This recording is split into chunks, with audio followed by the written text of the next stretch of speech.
इतना नहीं का पिछले कुछ ये भी है बीकानेर है ऑफिस भी है।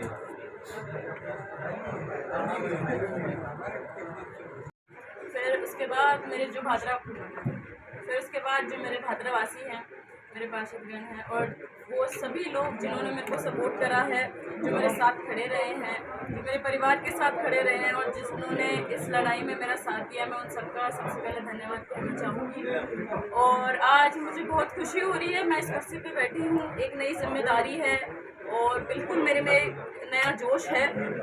जो भी समस्याएं हैं या फिर जो भादरा को लेके है, भादरा के विकास के लेके है, मेरी पूरी यही कोशिश रहेगी कि जैसे मेरे दादाजी और दादी जी ने भादरा के विकास के लिए जो कुछ चीज़ें करी हैं, बिल्कुल मैं उनके नक्शे कदम पे चलूं और मैं भादरा के वासियों को ये बिल्कुल भी महसूस नहीं होने दूं कि आज मेरे दादाजी नहीं है, क्योंकि जैसे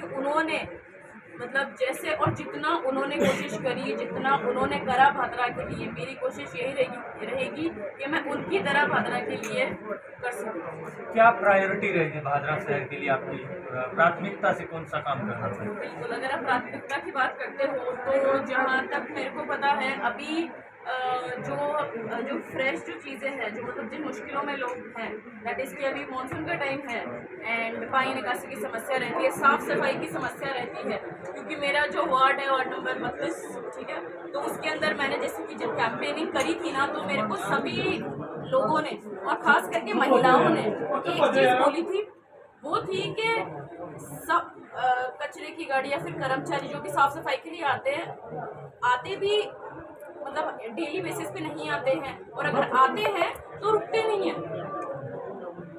एक महिला है, वो अपना घर का काम करती है, ठीक है, पिछले 9 महीनों में जो रही है, एक महिला है, वो अपने घर का काम क्या करती है? आप उनसे अब क्या एक्सपेक्ट करते हो कि वो गलियों को भी साफ करें? नहीं, ये चीज़ की बिल्कुल ध्यान रखी जाएगी। जो सफाई कर्मचारियों का काम है वो बिल्कुल अच्छे से करें।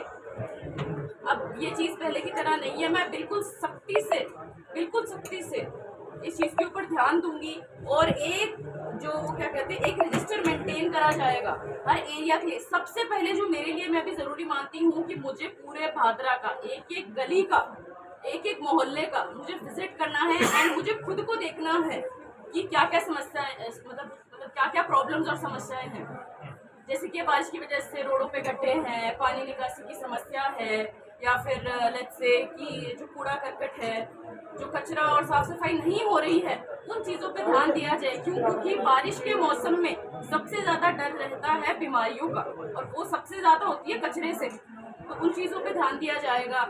और बिल्कुल जो स्ट्रीट लाइट्स हैं, उनके लिए भी लोग बहुत परेशान हैं, बिल्कुल हर जगह की ध्यान रखा जाएगा। और जैसे कि जो धार्मिक स्थल है, जैसे कि मंदिर, मस्जिद, गौशालाएँ हैं, स्कूल हैं, उनके बाहर कचरा, डस्टबिन क्यों? क्योंकि अब जैसे कि अगर मैं स्कूल्स की बात करती हूँ, वहाँ पे बच्चे जाते हैं, वो देखेंगे क्या? उन्हें एकदम अच्छा एनवायरनमेंट मिलना चाहिए। बिल्कुल ऐसी जगहों पे साफ सफाई का, और डेली बेसिस पे सब कर्मचारियों को साफ सफाई, जो साफ सफाई के कर्मचारी है, उनकी जो हाजिरी लगती है, वो मतलब जो भी जो टाइम है, टाइम पे आना, टाइम टू टाइम। ऐसा नहीं है कि एक बार गए और वापस आ गए, नहीं। मैंने जैसे कि पहले भी बोला, हम एक टोल फ्री नंबर जारी करेंगे, मैं मेरा अपना पर्सनल नंबर जारी करूंगी, जिस पे व्हाट्सएप पे जहाँ भी जो भी समस्या होगी वो मुझे मैसेज करे, वो मुझे फ़ोन करे, वो मुझे वीडियो भेजे। अगले 1 से 2 घंटे के अंदर उस समस्या का हम समाधान निकालेंगे। अच्छा, जो आपके दादाजी और दादी जी भी चेयरमैन के पद पर थे, उनकी भी बहुत सी इच्छाएं थी, वो पूरी नहीं हो पाई। उन्होंने कई चीज़ों पर एक प्रकार से कहा था कि हम हॉस्पिटल की सुविधा बेहतर करेंगे। उन्होंने ये भी कहा था कि सोलर पैनल लगाने की हम कोशिश करेंगे। क्या वो भी आपके दिमाग में चल रहा है? जी, बिल्कुल चल रहा है।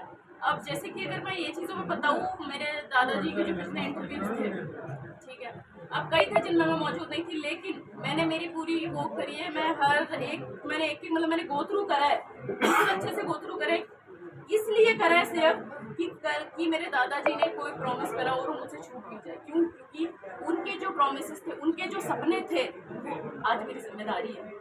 उन्होंने जो सोलर पैनल का बोला था, हम कोशिश करेंगे, अब जब कोशिश करते हैं वो कामयाब भी होते हैं, बिल्कुल। और हॉस्पिटल का जो उन्होंने बोला था, बिल्कुल हम इस चीज़ पे भी काम करेंगे। क्यों? क्योंकि वो मेरे दादाजी का सपना था, और भादरा का विकास मेरे लिए सबसे बड़ी प्राथमिकता है, मेरी प्रायोरिटी भादरा है। मुस्कान जी, नगर पालिका में जब भी मीडिया या फिर आम नागरिक आता है तो उसको एक बात सुनने को मिलती है कि आपके काम करवाने के लिए हमारे पास मॉनिटरिंग टीम नहीं है। क्या आप किसी टीम का गठन करोगे? मैंने वही तो आपको बोला कि बिल्कुल एक मॉनिटरिंग टीम होगी। सिर्फ ये चीज नहीं है कि जो कर्मचारी है वो आए, वो हाजिरी लगाई, या फिर उनके ऊपर भाई उन्होंने वो टाइम टू टाइम डाल दिया। नहीं, मैं हर वार्ड के लिए, हर एरिया के लिए बिल्कुल एक मॉनिटरिंग टीम होगी जो ये चीजें मॉनिटर करेगी, और वीकली मैं खुद पर्सनली जाके वो चीजें चेक करूँगी। अच्छा मुस्कान जी, आप खासे यंग हैं और आपको एक बात बहुत बड़ा चैलेंज आने वाला है। सरकार और मौजूदा जनप्रतिनिधि हैं वो आपकी विपक्षी पार्टी से, आप कांग्रेस से जीत कर आए हैं और उनके अगेंस्ट जीत कर आए हैं, और बहुत बड़ा एक प्रकार से चुनाव को लेकर जो झमेला हुआ था, उसके बाद पूरे हिंदुस्तान की निगाहें थी। तो क्या फेस कर पाएंगी सरकार की, जनप्रतिनिधियों की चुनौती?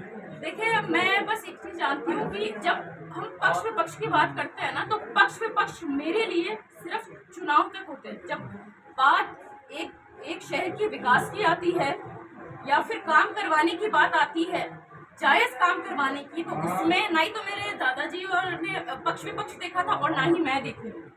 मेरी पूरी कोशिश ये रहेगी कि भादरा के विकास के लिए जो मेरे से हो सकेगा मैं करूंगी। और बात अगर करते हैं विपक्ष की, तो वो उनके ऊपर है, क्योंकि मैं यहाँ पे पक्ष विपक्ष खेलने नहीं आई हूँ। मुझे भादरा का विकास चाहिए। मुझे भादरा के लोग जो मतलब जिन समस्याओं से वो जूझ रहे हैं, जिन चीजों से वो परेशान है, मैं उनके लिए हूँ।